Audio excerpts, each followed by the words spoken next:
There is a shortage of veterinarians in Canada, and it's reaching a crisis point. The Canadian Veterinary Medicine Association says the demand for vet services will outpace the supply of vets by 2040. But many pet owners say, well, that's happening now. A sharp increase in COVID pet adoptions and a declining number of vets is adding up to long wait times, burned out staff, and really animals that are going without care. So for a closer look at the issue, we're joined by Karen Kaiser from Penhorn Animal Hospital in Dartmouth, Nova Scotia. Welcome to your morning. Good morning. What does a vet shortage look like on the ground? It means that we have to turn patients away.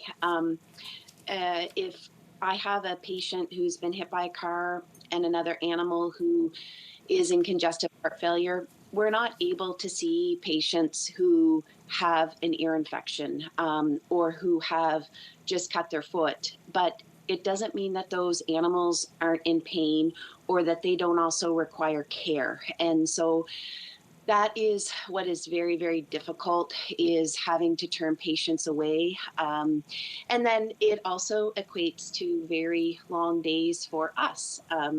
It's quite normal for me to be scheduled for a 10-hour shift and to work 13 hours just to try to get a little bit ahead of some of the backlog that we're facing.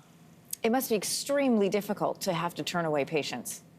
It is. It's horrible. It is horrible. And it's horrible on everyone. I regularly have staff come back to me and they're showing me pictures and saying, well, can this wait? Because we have this animal who's more critical, who needs to be cared for.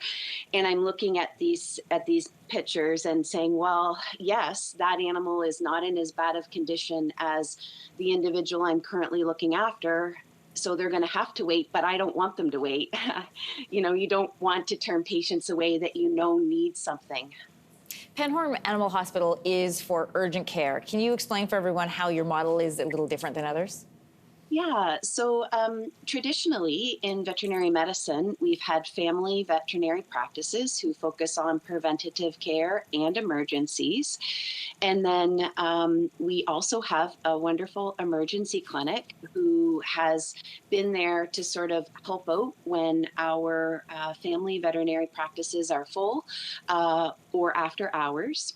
What urgent care is it's a bridge between the family veterinary practice and the emergency clinic. So if the emergency clinic is at capacity or they have a lot of life-threatening emergencies and your family vet also is booked up, it's our hope that we can help some of those patients.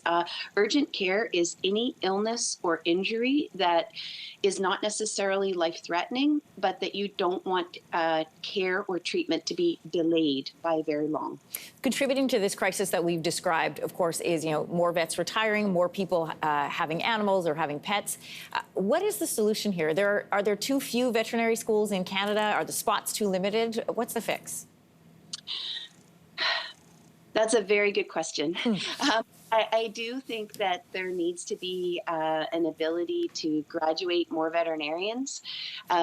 I think that we can also utilize some of the models that are being used in human medicine as well. I think that virtual care has a place.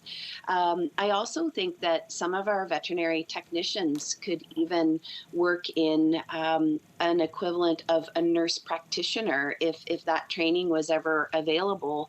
Some of our technicians in veterinary medicine are absolutely amazing, and they're very highly educated, and it wouldn't be much of a stretch for them to take some extra education and be able to help out a little bit. It is a crisis for many people who are wanting to get care for their pets, who are like family to them, and very difficult for veterinarians like yourself that have to turn patients away. Thanks for coming on your morning today. Thank you. It's nice to meet you. Yeah, you too. Hey, thanks for watching. If you liked this, be sure to subscribe here, or you can check out more Your Morning videos right here.